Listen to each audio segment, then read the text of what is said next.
Hello जी, नमस्कार। तो एक बार फिर से आपका स्वागत है polity with Anuradha ma'am YouTube channel के ऊपर। मैं हूं Anuradha Kaushik, assistant professor political science. Estate 2026 को लेके हम लगातार काम कर रहे हैं, बिल्कुल युद्ध स्तर पर। बहुत अच्छा कंटेंट बिल्कुल कंसाइज वे में आप तक पहुंचाया जा रहा है। और एस्टेट के पेपर को लेके हमारी एक सीरीज चली हुई है जिसका नाम है कंप्लीट सिलेबस रिवीजन। और ये देखिए, हमने जो क्या है पूरे जो क्या है सिलेबस का एक किस्म से कोर्स जो क्या है वो यूट्यूब के ऊपर फ्री ऑफ कॉस्ट आप सब लोगों के लिए लॉन्च कर दिया है। ना सिर्फ ये स्टेट हरियाणा का जो टेट है, बल्कि ऑल ओवर इंडिया के अंदर जितने भी टेट होते हैं बच्चों, और या फिर आपका कोई स्क्रीनिंग एग्जाम है, पॉलिटिकल साइंस का आपका मेंस पेपर है, या फिर अगर आप यूजीसी नेट की तैयारी कर रहे हो, सबके लिए ये वीडियो इक्वल बेनिफिशियरी है। ठीक है, देखिए कंप्लीट सिलेबस रिवीजन की हमारी जो क्या है वो सीरीज चल रही है, जिसके अंदर ये हमारा जो चौथा या पांचवा वीडियो है। ठीक है, इससे पहले जो क्या है इंपॉर्टेंट बुक्स के ऊपर हमारी 2 वीडियो ऑलरेडी आ चुकी हैं। बहुत ही शानदार वो वीडियो हैं, आपको बहुत कुछ उनसे सीखने को मिलेगा। देखिए, हमने मार्क्सिज्म के ऊपर सारी बुक को कवर कर लिया है पॉलिटिकल थ्योरी से, वो वीडियो आप जरूर से देखिएगा। और उसके बाद फेमिनिज्म के ऊपर जितनी भी बुक्स हैं, फेमिनिज्म के कंसेप्ट हैं, नारीवाद जिसको हम बोलेंगे, तो ये दोनों टॉपिक हमने कवर कर लिए हैं। आज हम करेंगे हमारा डेमोक्रेसी। ठीक है, डेमोक्रेसी जो कि लोकतंत्र पॉलिटिकल थ्योरी के अंदर अलग से एक हमारा सब टॉपिक दे दिया गया है। और अभी मैं आपको दिखा दूं हमारा सिलेबस एस्टेट का। तो ये रही जी पॉलिटिकल थ्योरी आपके सामने, और ये रहा हमारा डेमोक्रेसी का सारा सिलेबस। देख लीजिए, democracy concept, theory, method of representation, popular struggle and various movement of democracy, various challenge to democracy, inequality, poverty, economic growth, literary, यानी कि कहें तो हम डेमोक्रेसी वाले टॉपिक के बारे में आपको कुछ भी नहीं छोड़ के जाना है। 5 से 6 क्वेश्चन आपको ये टॉपिक दिला के जाएगा। और उसी कड़ी में आज हम शुरू कर रहे हैं इंपॉर्टेंट बुक्स और कंसेप्ट से डेमोक्रेसी की एक वीडियो। ठीक है, डेमोक्रेसी वाले टॉपिक को हम सिर्फ बुक बता के नहीं भागेंगे, छोड़ेंगे नहीं, बल्कि 2 से 3 वीडियो सिर्फ और सिर्फ डेमोक्रेसी वाले टॉपिक को सेंटर में रख के बनाई जाएंगी, जिसमें इसकी इंपॉर्टेंट थ्योरी, इसके चैलेंजेस, सारा का सारा डेमोक्रेसी के टॉपिक को 360 डिग्री हम कवर कर लेंगे। PYQ हम पहले ही कर चुके हैं 5 सालों के। तो आप सब लोगों के लिए बहुत सा वैल्यूएबल कंटेंट है इस चैनल के ऊपर, जरूर से आप उन वीडियोस का लाभ उठाएंगे। ठीक है, बिल्कुल फ्री ऑफ कॉस्ट है और प्लस क्लास का ही कंटेंट है। ठीक है, देखिए सिलेबस हमने देख लिया है। अब जो क्या है हम चलेंगे हमारे आज के क्या कहें डेमोक्रेसी वाले टॉपिक के ऊपर। ये पूरी PPT हमने जो क्या है वो 2 पार्ट में ऑलरेडी कर ली है। आज इसका ये लास्ट पार्ट है। फेमिनिज्म के बाद आ गया हमारा डेमोक्रेसी, यानी कि आज हम जो क्या है लास्ट टॉपिक करेंगे इस PPT से डेमोक्रेसी के बारे में।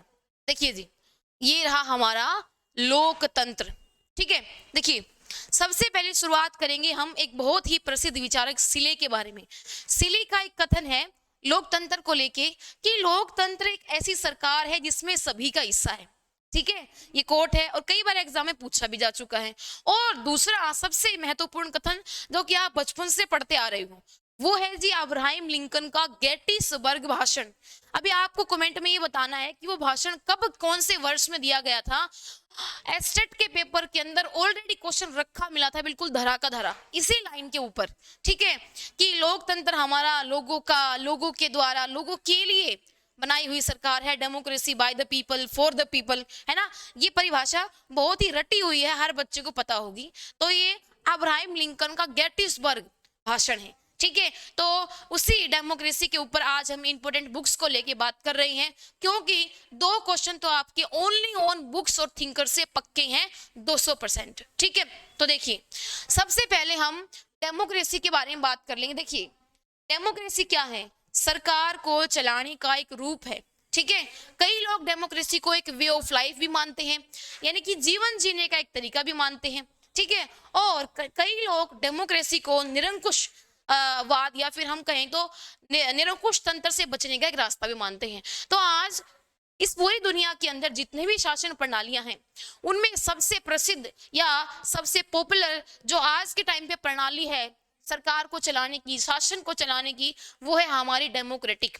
ठीक है, यानी कि लोकतांत्रिक शासन प्रणाली। आज दुनिया में इसके वेरियस रूप हमको देखने को मिलते हैं, उनके ऊपर भी हम चर्चा करेंगे। फिलहाल हम जो क्या है वो आज बात करेंगे थोड़ी सी डेमोक्रेसी के बेसिक टाइप के बारे में। देखिए बोर्ड पे मैंने आपके सामने 4 टाइप लिखे हैं, लेकिन इनको हम 2 ही टाइप मान के चले तो अच्छा है। देखिए पहला है यहाँ हमारे सामने, पहला जो प्रकार है हमारे सामने वो है प्रोसीड्यूरल डेमोक्रेसी और सब्सटेंटिव डेमोक्रेसी। ठीक है, यानी कि हम बात करें, अगर हम बात करें, पेन का कलर मैं एक बार चेंज कर लेती हूँ, जस्ट ए सेकंड।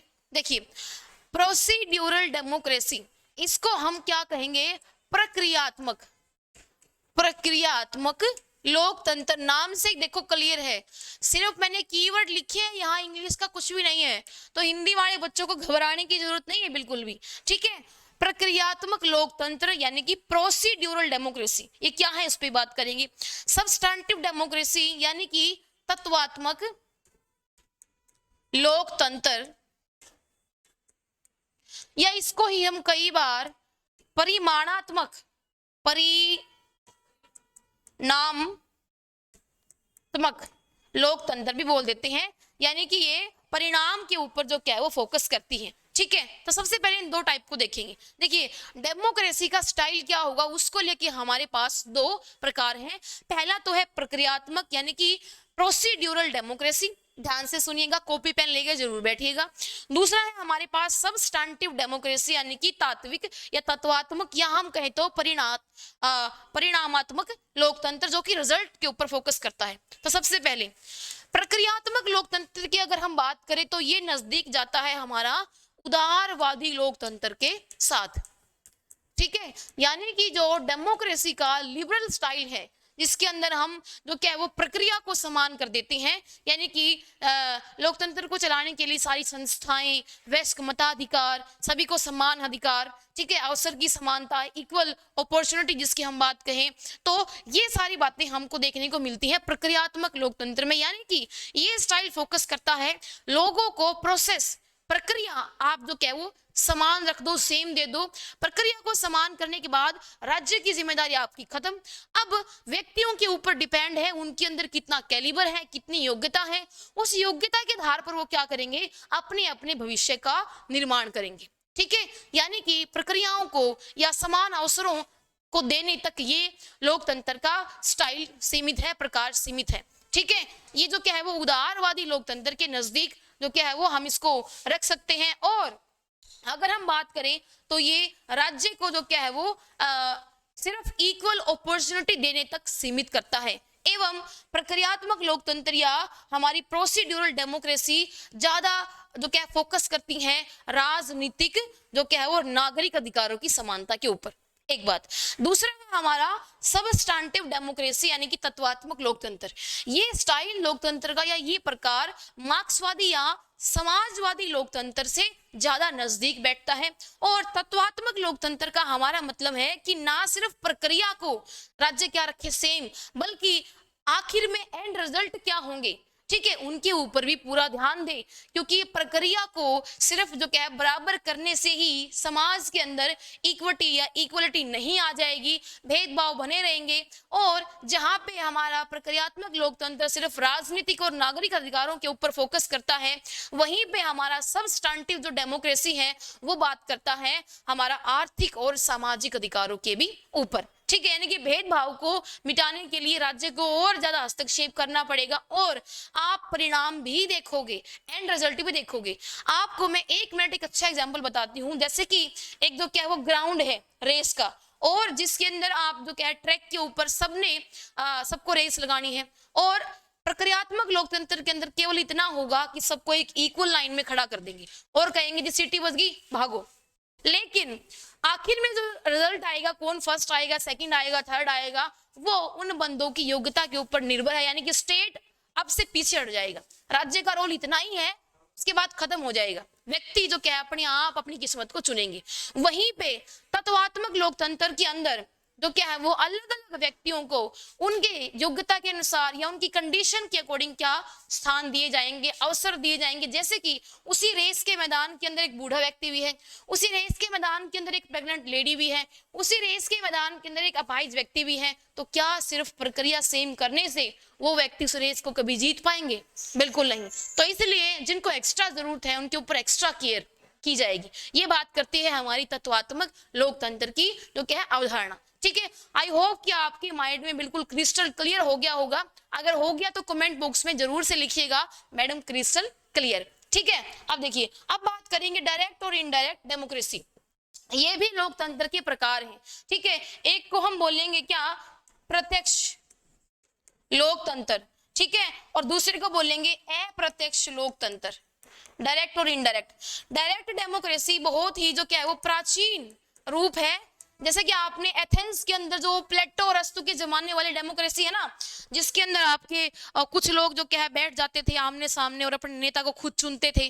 ठीक है, यानी कि अगर हम कहें तो लोकतंत्र का सबसे प्राचीन रूप डायरेक्ट डेमोक्रेसी। ठीक है, डायरेक्ट डेमोक्रेसी में क्या होता था कि प्रत्यक्ष चुनाव हो रहे हैं, कोई बीच में माध्यम नहीं है, सीधे जनता और उनका नेता।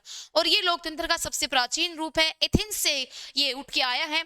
ठीक है, और डायरेक्ट डेमोक्रेसी के अंदर क्या होता है, ये जो आपका मॉडल है सक्सेसफुल है ऐसी जगहों के ऊपर जहां पे जनसंख्या बहुत कम है।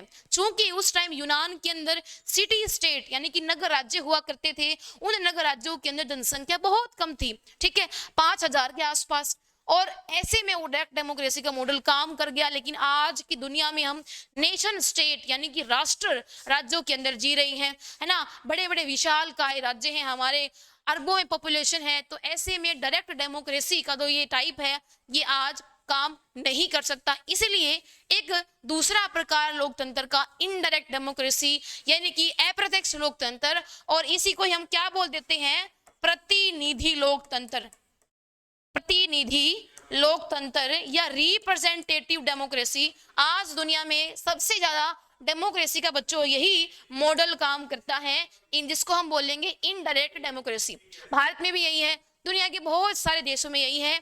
हम क्या चुनते हैं, अपने प्रतिनिधि, अपने रिप्रेजेंटेटिव, वो फिर क्या करते हैं, हमारी जो क्या बातें रखते हैं, देश को चलाते हैं। ठीक है, यानी कि जनता सीधे अपने प्रतिनिधियों को न चुन के अपने द्वारा चुने हुए प्रतिनिधियों के द्वारा शासन करती है। इसी को ही बोलेंगे रिप्रेजेंटेटिव डेमोक्रेसी, इसी को बोलेंगे इनडायरेक्ट डेमोक्रेसी, और इसी को बोलेंगे अप्रत्यक्ष लोकतंत्र। और दुनिया के अंदर आज यही मॉडल काम कर रहा है। सिर्फ पूरी दुनिया को अगर हम देखें आज के टाइम पे तो स्विट्जरलैंड हमारा देश है, उसके अंदर ही आज डायरेक्ट डेमोक्रेसी यानी कि प्रत्यक्ष लोकतंत्र की कुछ निशानियां बची हुई हैं। ठीक है, निशानियां मतलब मैम, निशानियों का मतलब क्या है, सुनो ध्यान से। देखो, जो हमारा डायरेक्ट डेमोक्रेसी है ये सिर्फ आज हम कहें तो जो हमारा स्विट्जरलैंड जो देश है उसके अंदर कुछ रूप में ये जो क्या है पाया जाता है प्रत्यक्ष लोकतंत्र की कुछ वहां पे निशानियां हैं। वहां की जो कैंटन है उनके अंदर क्या है, आपकी आज भी डायरेक्ट डेमोक्रेसी की प्रैक्टिस को फॉलो किया जाता है। जैसे कि आपको 3-4 चीजें मैं बता दूं यहाँ पे, है ना, वही क्या है प्रत्यक्ष लोकतंत्र के साधन। ठीक है, जैसे कि हमारा रिकॉल, यानी कि दोबारा से बुला लेना, जैसे कि हमारा इनिशिएटिव या जिसको हम कहेंगे पहल, जिसको हम कहेंगे जनमत संग्रह या फिर रेफरेंडम या फिर प्लेबिसाइट। ठीक है, ये क्या है, जनमत संग्रह हो गया, आपका रिकॉल हो गया या पहल इनिशिएटिव हो गया। ये सारी आपकी प्रत्यक्ष लोकतंत्र की क्या है, क्या कहें हम, प्रत्यक्ष लोकतंत्र को जमीनी स्तर पर जो क्या है वो लागू करने के कुछ क्या है हथियार है हमारे पास। ठीक है, यहाँ पे रिकॉल का मतलब क्या है कि अगर आपने किसी प्रतिनिधि को चुन लिया है और वो आपका चुना प्रतिनिधि सही से काम नहीं कर रहा है तो आपके पास पावर है कि आप उसको उसका टर्म खत्म होने से पहले ही वापिस बुला सकते हो कि भैया वापिस आ जा, जो तू वादे करके गया था वो तो पूरे नहीं कर रहा, वापिस आ, हम किसी और नए बंदे को भेजेंगे, तू कोई 5 साल के लिए जो क्या है हमारा माई बाप नहीं बन गया। ठीक है, तो कितना क्रांतिकारी कदम है। सोचो अगर भारत में ऐसा कुछ हो जाए लागू तो राजनीति का स्तर क्या हो जाए, ठीक है। हाँ, तो हमने यहाँ पे सारे के सारे टाइप बच्चों देख लिए, ठीक है। अभी जो क्या है वो हम बात करेंगे हमारे नेक्स्ट स्लाइड के ऊपर। यहाँ से हमारी स्टार्ट होती है आपकी डेमोक्रेसी की बुक्स, ठीक है। डेमोक्रेसी की बुक हमारी स्टार्ट होती है यहाँ से। ये हमारा सीबी मैकफरसन, ठीक है। सीबी मैकफरसन जो है, सीबी मैकफरसन जो है वो इंपॉर्टेंट बहुत ही क्या है, डेमोक्रेसी के थिंकर, ठीक है। और सीबी मैकफरसन की बहुत इंपॉर्टेंट किताबें हैं और ये किताबें हर बार जो है वो पूछी जा रही हैं एग्जाम के अंदर, ठीक है। तो देखिए, देखते हैं, देखिए सीबी मैकफरसन इंपॉर्टेंट बुक्स। तो आई होप कि आपको विजुअल क्लियर हो रहा होगा।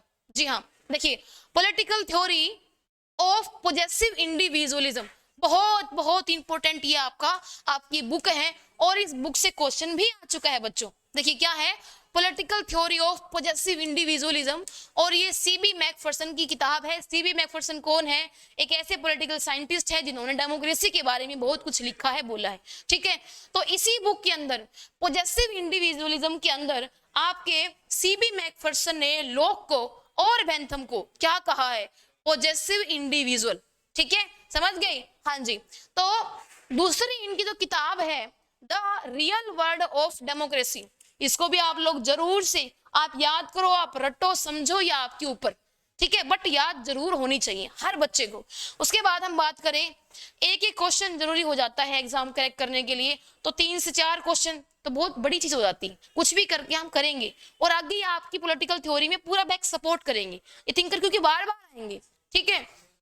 The life and times of liberal democracy, यानी कि उदारवादी लोकतंत्र के बारे में इन्होंने इस पुस्तक में बताया है क्या, the life and time of liberal democracy, यानी कि उदारवादी लोकतंत्र का समय और उसका जीवन, ठीक है। उसके बाद हम बात करें democratic theory, essay and retrieval, मतलब ये भी उनकी इंपॉर्टेंट बुक है और चारों बुक एग्जाम में पूछी जा चुकी है, ठीक है। हाँ जी।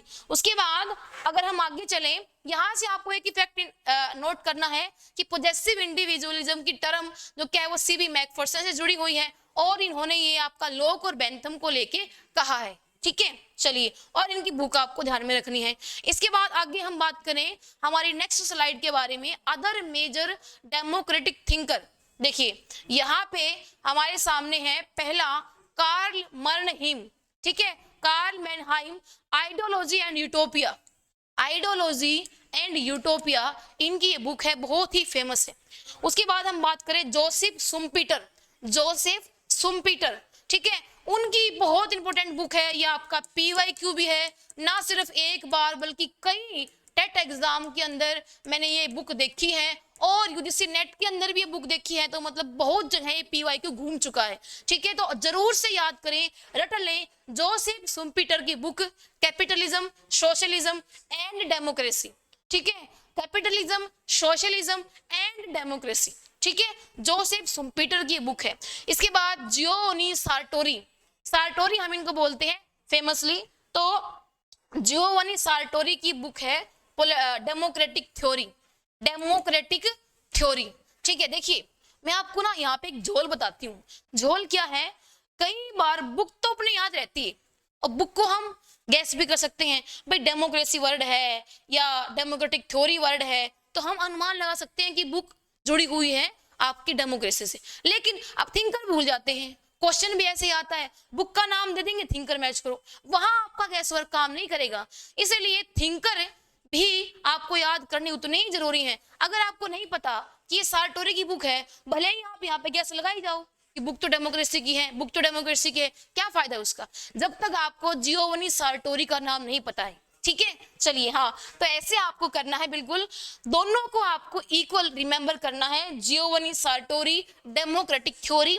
इनकी किताब है, इसका हिंदी मीनिंग क्या है, क्या समझोगे तुम, लोकतांत्रिक सिद्धांत, बस इतनी तो बात है, और इनकी हिंदी मत करने लग जाना भाई, ठीक है। चलिए, उसके बाद हम बात करें नेक्स्ट स्लाइड के ऊपर, यहां से इतना ही, और अभी हम बात करेंगे रॉबर्ट डहाल के बारे में, ठीक है। ये रहे हमारे रॉबर्ट डहाल, और बहुत ही फेमस भारी भरकम इनकी किताबें हैं और इनके कोट हैं।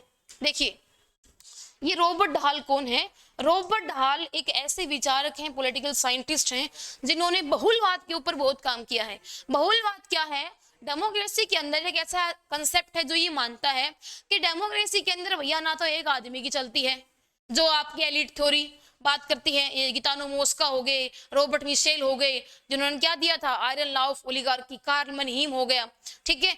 तो ये कहते हैं ना तो एक आदमी चलाता है लोकतंत्र को, सीधी सी बात है, मतलब एक आदमी मतलब ग्रुप, जिसको हम बोलेंगे अभिजन या फिर एलीट थ्योरी ऑफ डेमोक्रेसी, ना ही जो क्या जनता चलाती, ठीक है। जैसा कि हमारा रूसो का एक बहुत फेमस कोट है, रूसो जो है हमारे जीन जैक्स रूसो, ये वही है सोशल कॉन्ट्रैक्ट थ्योरी वाले। देखो रूसो क्या है, बहुत ही डायनेमिक थिंकर है, इसने इनइक्वालिटी के ऊपर भी बोला है, इसने तो क्या डेमोक्रेसी के ऊपर भी बोल दिया, और इसने सोशल कॉन्ट्रैक्ट थ्योरी के बारे में बोला है। तो रूसो का बहुत फेमस एक कोट है, क्योंकि रूसो, लिख लीजिए आप, ये बोनस पॉइंट है, रूसो हमारे क्या है, प्रत्यक्ष लोकतंत्र के समर्थक है, प्रत्यक्ष लोकतंत्र के समर्थक हैं, बहुत बड़े डायरेक्ट डेमोक्रेसी के सबसे बड़े सपोर्टर का नाम आए ना, तो आप जो क्या है वो क्या लिख दोगे, रूसो, जीन जैक्स रूसो। तो रूसो का एक बहुत ही फेमस कोटेशन, उन्होंने कहा है कि जो हमारा इंग्लैंड के जो लोग हैं, इंग्लैंड के जो लोग हैं वो 5 वर्ष में या 5 सालों में सिर्फ चुनाव के दिन स्वतंत्र होते हैं। और ये कोट आ चुका है कि इंग्लैंड के जो व्यक्ति हैं वो 5 वर्षों में सिर्फ मतदान के दिन ही क्या होती हैं, स्वतंत्र, यानी कि वो इनडायरेक्ट डेमोक्रेसी को, अप्रत्यक्ष लोकतंत्र को, है ना, हकीकत में लोकतंत्र मानते ही नहीं थे। तो रूसो सबसे बड़ा समर्थक है किसका, प्रत्यक्ष लोकतंत्र का, ठीक है। हाँ, अभी बात चली रही है तो मैं आपको जेस मिल के बारे में भी कुछ बता दूं। जेस मिल, इसका नाम है जॉन स्टुअर्ट मिल, जिसके ऊपर हमने फेमिनिज्म के ऊपर भी बुक देखी थी। आगे मैं आपको क्वेश्चन करवाऊंगी, आपके लिबर्टी के, इक्वलिटी के कंसेप्ट उठाएंगे, वहां भी आपको ये बंदा मिलेगा। तो आपके जेस मिल जो है, ये जेस मिल प्रतिनिधि लोकतंत्र के खिलाफ थे।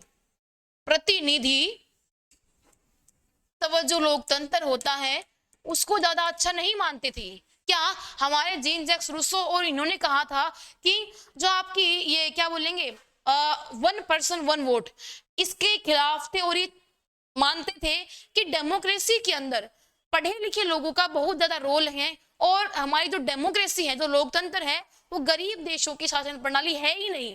गरीब जो होंगे वो ऑटोमेटिकली अनपढ़ भी होंगे, यानी कि लोकतंत्र अशिक्षित लोगों की शासन प्रणाली है ही नहीं, बल्कि डेमोक्रेसी एजुकेटेड लोगों के लिए है। इसलिए उन्होंने क्या किया, सिंगुलर वोटिंग के स्थान पर, जो कि उनका गुरु बेंथम था, उसके अपोजिट बात करी कि सिंगुलर वोटिंग के स्थान पर प्लूरल वोटिंग होनी चाहिए। पोलियार्की से मेरे याद आ गया ये। और उन्होंने कहा कि 1 पर्सन जो क्या है वो 1 वोट मैनी वैल्यू होनी चाहिए, यानी कि संभ्रांत परिवार को, पढ़े लिखे परिवार को, एलिट लोगों को, जिनको नॉलेज है, उनके वोट को ज्यादा गिना जाए 1 से, ठीक है। हाँ जी, तो यह आपने देख लिया है। तो यहाँ हम बात कर रहे थे हमारे नहीं, रॉबर्ट ढाल के बारे में, जिन्होंने डेमोक्रेसी को लेके बहुत कुछ बोला है। इनकी most famous book who governs, यानी कि कौन शासन कर रहा है, पहले तो ये वहम ही निकाल लो, आम जनता का शासन है, ठीक है। इलेक्शन के टाइम पे क्या होता है, जनता हमारी माई बाप ना, बड़े बड़े नेता ऐसे ऐसे लोगों के पैरों में पड़ते हैं, गिरते हैं, वोट दीजिए, आशीर्वाद दीजिए। जैसे भैया इलेक्शन खत्म तो क्या है, 2-2 महीने अपॉइंटमेंट लेते रहो नेताओं से मिलने की, कुछ नहीं हाथ में आएगा। तो यहाँ पे जो हमारे रॉबर्ट डायल हैं, उन्होंने ये कहा है, ये इस बुक के अंदर पूछा है कि भैया हु गवर्न्स, मतलब शासन कौन कर रहा है हकीकत में, ये वहम तुम्हारा निकाल दूं मैं। तो यहीं से फिर उनका पोलियार्की का, बहुल तंत्र का कंसेप्ट स्टार्ट होता है। एक बात और आप लिख लीजिए, एक अमेरिका के बहुत बड़े विद्वान है जेम्स मेडिसन। जेम्स मेडिसन को एक्चुअल में बहुलवाद का सबसे बड़ा समर्थक कहा जाता है, और रॉबर्ट ढाल को नव बहुलवादी हम मानते हैं, ठीक है।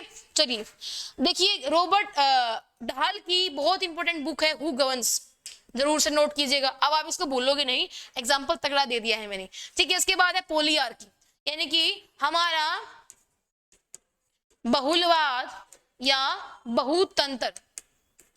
हाँ जी, पोलियार्की की मैं बात कर रही थी और मैंने ये बताया था, पोलियार्की ये मानती है कि एक्चुअल में समाज के अंदर जो जितने भी सरकार के डिसीजन होते हैं, पॉलिसी मेकिंग होती है, उसके अंदर अलग अलग समूहों का प्रभाव होता है सरकार के ऊपर। इसी को क्या बोलेंगे, पोलियार्की। मतलब वो समूह क्या होंगे, वो आपके दबाव समूह हो सकते हैं, वो आपके हित समूह यानी कि इंटरेस्ट ग्रुप, प्रेशर ग्रुप, या फिर वो आपकी ट्रेड यूनियन हो सकती है, या वो समाज के कुछ विशिष्ट वर्गों के समूह हो सकते हैं। कहने का मतलब पोलियार्की ऐसा कंसेप्ट है जो ये मानती है समाज के अंदर डिसीजन मेकिंग के नाम पे जो क्या है वो एक व्यक्ति की नहीं, कुछ व्यक्तियों की भी नहीं, बल्कि समूहों की चलती है, ग्रुप की चलती। ठीक है, समझ गए, इसी को बोलते हैं पोलियार्की। तो हमारी जो क्या है वो पोलियार्की, बहुलवाद, बहुल तंत्र जो भी है, आंख मीच के टिक कर देना रॉबर्ट डाहल। ठीक है, नंबर नहीं कटेगा, श्योर। उसके बाद बात करेंगे डेमोक्रेसी एंड इट्स क्रिटिक। लोकतंत्र की कुछ कमियां भी हैं जो कि हम पढ़ेंगे, हमारे सिलेबस में भी है, चैलेंजेस भी।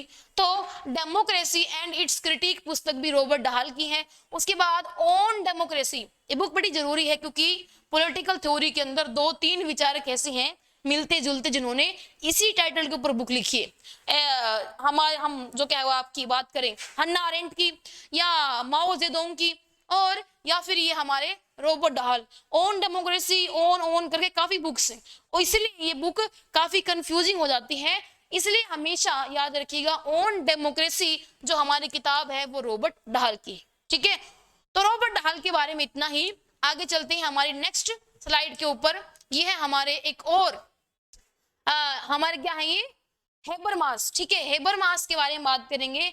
अब ये हेबरमास कौन है इनके बारे में जान लो। हंटिंगटन कौन है, ये भी बहुत जो क्या है वो फेमस थिंकर है। देखिए हेबरमास कौन है पहले सुनो।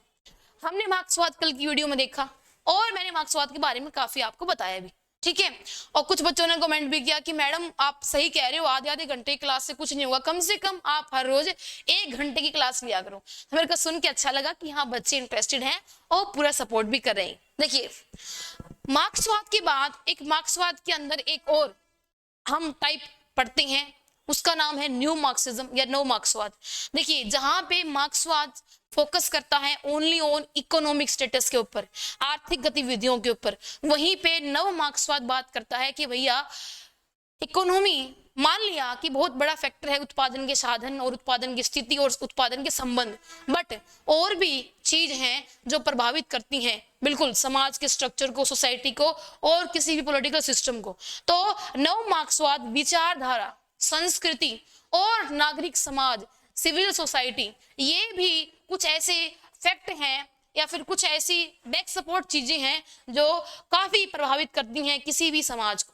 तो नव मार्क्सवाद विचारधारा और सिविल सोसाइटी को भी साथ साथ लेके चलता है, इकोनॉमी वाले जो क्या है वो इशू के साथ साथ। ठीक है, तो नव मार्क्सवाद फोकस करता है विचारधारा के ऊपर, आइडियोलॉजी के ऊपर, कल्चर के ऊपर और हमारा सिविल सोसाइटी के ऊपर। ठीक है, ये मार्क्सवाद की एक धारा है। मार्क्स के जाने के बाद कुछ ऐसे विचारक आए जिन्होंने नव मार्क्सवाद जो क्या वो लेके आए, खासतौर पर हमारा ये फ्रैंकफर्ट स्कूल और हमारा द प्रिजनर नोटबुक के लेखक एंटोनियो ग्राम्सी ये शुरुआत करने वाले हैं। इसके बाद जुगेन हेबरमास और इसके बाद कई सारे विचारक हैं जो नव मार्क्सवादी विचारक हैं। उन्हीं में से एक सबसे हमारा जो क्या है हेबरमास, जुगेन हेबरमास बहुत ही प्रसिद्ध नव मार्क्सवादी विचारक हैं। ठीक है, और जुगेन हेबरमास की एक किताब है the theory of communicative action.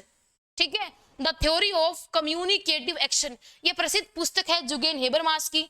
उसके बाद हमारा है सैमुअल पी हंटिंगटन। ये हंटिंगटन को कौन नहीं जानता। ठीक है, हंटिंगटन तो क्या है वो वास्तव में हंटर बंदा है। देखिए सैमुअल पी हंटिंगटन की 2 किताबें हैं बहुत फेमस, मल्टीपल टाइम पूछी जा चुकी हैं। द थर्ड वेव, जब मैंने क्लास स्टार्ट की तो मैंने इसकी बुक की फोटो भी लगाई है। द थर्ड वेव है ना of democracy in the last 20th century, ये उनकी बुक का पूरा नाम है। इसमें उन्होंने लोकतंत्र की 3 लहरों के बारे में बताया है, लोकतंत्र की 3 लहरों के बारे में बताया है सैमुअल पी हंटिंगटन ने। मैं आपको बुक दिखाती हूँ, उसके साथ अच्छे से आपको समझ में आ जाएगा। हंटिंगटन की बुक में आपको दिखाती हूँ, देखिएगा कहाँ गया हंटिंगटन, ये रहा। देखिए ये पहला पेज है और ये है हमारे the third wave democratisation in the late 20th century, ये उनकी बुक है सैमुअल पी हंटिंगटन की। अब देखिए क्या है, हंटिंगटन ने क्या कहा, दुनिया के अंदर 3 लहर आई हैं डेमोक्रेसी की, और कई बार पूछा जा चुका है भारत लोकतंत्र की दूसरी लहर में आजाद हुआ, यानी कि सेकेंड वर्ल्ड वॉर के बाद। ठीक है, और सबसे पहली लहर हमारी शुरू हुई थी यूरोप के देशों के अंदर, जब जो क्या है बड़े बड़े देश आजाद हुए थे। ठीक है। उसके बाद दूसरी लहर आई, सेकेंड वर्ल्ड वॉर के बाद भारत दूसरी लहर में आजाद हुआ, और फिर तीसरी वेव आती है डेमोक्रेसी की, जिसके अंदर हम देखें जो आज जिनको आप थर्ड वर्ल्ड कंट्री बोलते हो, वो सारे देश आजाद हुए 1950 से 60 के दशक में, ठीक है। अब उसके बाद हम बात करें, मैं आपको करंट डेटा बताती हूँ, आज एक चौथी लहर की भी बात चल रही है, ठीक है। देखिए क्या हुआ, 2011 के बाद काफी अरब देशों के अंदर कुछ ऐसे आंदोलन देखने को मिले जहां पे लोकतांत्रिक सरकारें फिर से बहाल हो गई, उनको हम क्या बोलेंगे, फोर्थ वेव ऑफ डेमोक्रेसी। जैसे आपका अरब स्प्रिंग 2011 की घटना, जहां पे ट्यूनीशिया से शुरू हुआ था हमारा लोकतांत्रिक, काफी देशों के अंदर आंदोलन हुए थे, ठीक है। तो फिलहाल तो फोर्थ वेव की बात हो रही है, लेकिन हंटिंगटन अपनी इस बुक में लोकतंत्र की भैया 3 ही लहरें बता के गया है, ठीक है। इन तीनों लहरों के साथ इनकी रिवर्स वेव भी है, वो मैं आपको डिटेल में बताऊंगी जब पॉलिटिकल थ्योरी पढ़ेंगे तब, ठीक है। हाँ, तो ये थी हंटिंगटन की बुक। एक और बुक है हंटिंगटन की जिसका नाम है सभ्यताओं का संघर्ष, क्लैश ऑफ सिविलाइजेशन, ठीक है, जिसमें हंटिंगटन बात करता है कि दुनिया के अंदर आने वाले टाइम पे तो संघर्ष होंगे, वो जो क्या है, वो सभ्यताओं व संस्कृतियों के बीच में होंगे। और यहाँ उसने जो हमारी ये मुस्लिम सभ्यता और ईसाई सभ्यता के बीच में बड़ा टकराव होने की भी बात कही थी। तो 2 किताबें हो गई, एक तो द क्लैश ऑफ सिविलाइजेशन, दूसरा हमारी जो बुक है क्या, the third wave democratisation in the late 20th century, ठीक है। अभी चलते हैं बिल्कुल लास्ट में, हंटिंगटन की किताब को हमने देख लिया था, ये रहा द क्लैश ऑफ सिविलाइजेशन। उसके बाद देखिए ये रहा, उसके बाद हम बात करेंगे हमारी नेक्स्ट स्लाइड के ऊपर डेविड हेल्ड के बारे में। यहाँ कुछ बातें देखिए, डेविड हेल्ड कौन है, डेविड हेल्ड बहुत इंपॉर्टेंट बंदा है, प्रीवियस वीडियो के अंदर भी 2-3 बातें मैं आपको इसकी बता चुकी हूँ। कई बार हमारे सामने क्वेश्चन आता है लोकतंत्र के मॉडल या मॉडल ऑफ डेमोक्रेसी, तो ये मॉडल ऑफ डेमोक्रेसी किसने दिए, डेविड हेल्ड ने, ठीक है। और ये डेविड हेल्ड ही वो बंदा है जो लोकतंत्र के क्या कहें हम कि लोकतंत्र के कॉस्मोपॉलिटन स्टाइल यानी कि वैश्विक लोकतंत्र की बात करने वाला विचारक डेविड हेल्ड, ठीक है। एक बंदा और है थॉमस पोगे, थॉमस पोगे भी लोकतंत्र के वैश्विक जो क्या वो रूप का समर्थन करता है, ठीक है। चलिए यहाँ पे डेविड हेल्ड ने जो क्या है वो मॉडल ऑफ डेमोक्रेसी, ये बुक ही है उनकी, और इनके अंदर उन्होंने लोकतंत्र के प्रकारों के बारे में बताया है, 1 2 3 4 5 6 कुल 6 प्रकार दिए हैं लोकतंत्र के डेविड हेल्ड ने अपनी बुक क्या मॉडल्स ऑफ डेमोक्रेसी के अंदर, ठीक है। तो ये मैंने सिर्फ हेडिंग लिखी हुई है, घबराना नहीं है, सबको हिंदी में लिख दूंगी। देखिए पहला है हमारा क्लासिकल डेमोक्रेसी, क्या है इसके ऊपर भी बात करेंगे। क्लासिकल डेमोक्रेसी यानी कि शास्त्रीय लोकतंत्र, शास्त्रीय लोकतंत्र। उसके बाद प्रोटेक्टिव डेमोक्रेसी यानी कि संरक्षणात्मक लोकतंत्र। प्रोटेक्शन का मतलब ये तो होता है ना कि हम प्रोटेक्ट करते हैं अपने आप को किसी चीज से, मतलब संरक्षण, बचाव, ठीक है। डेवलपमेंटल डेमोक्रेसी यानी कि विकासात्मक। ये टर्म ना कई बार एग्जाम में पूछी जा चुकी है कुछ नहीं है विकासात्मक लोकतंत्र, लेकिन एग्जामिनर को तो क्वेश्चन बनाने से मतलब है। पार्टिसिपेटरी डेमोक्रेसी यानी कि इसको हम कहेंगे सहभागिता मूलक लोकतंत्र। उसके बाद है हमारा मार्क्सिस्ट मॉडल या फिर लोकतंत्र का मार्क्सवादी या हम कहें समाजवादी मॉडल, ठीक है। मतलब की व्यवस्था कह लो आप, कॉस्मोपॉलिटन डेमोक्रेसी लोकतंत्र का वैश्विक संपूर्ण स्तर पर वैश्विक मॉडल या व्यवस्था, ठीक है। हाँ जी, ये है आपके डेविड हेल्ड के द्वारा दिए हुए डेमोक्रेसी के 6 मॉडल। अब 6 मॉडल बता के भागूंगी नहीं, इनके बारे में बात करेंगे डिटेल में, वीडियो चाहे भलाई थोड़ा सा लंबा हो जाए। देखिए क्लासिकल डेमोक्रेसी शास्त्रीय लोकतंत्र, ये क्या है, सबसे पुराना लोकतंत्र जो एथेंस के अंदर आपका ये जो क्या बोलते हैं स्पा तिगड़ी सुकरात प्लेटो और अरस्तु के टाइम का लोकतंत्र। हालांकि तीनों ही विचारक डेमोक्रेसी के विरोधी हैं, ठीक है। कोई इसको भीड़तंत्र कहता है, कोई मूर्खों का शासन कहता है, ठीक है। तो देखिए क्लासिकल डेमोक्रेसी शास्त्रीय लोकतंत्र क्या है, डेविड हेल्ड का दिया हुआ ये लोकतंत्र का पहला प्रकार है, सबसे प्राचीन है। और ये क्या था? डायरेक्ट डेमोक्रेसी थी। एथेंस नगर के अंदर यानी कि यूनान के सिटी स्टेट के अंदर पाया जाने वाला लोकतंत्र का प्रकार। ठीक है। दूसरा है हमारा प्रोटेक्टिव डेमोक्रेसी यानी कि संरक्षणात्मक लोकतंत्र। ठीक है। यहाँ पे हमारे डेविड हेल्ड ने दो हमारे व्यक्ति हैं, एक तो लोक और एक बेंथम।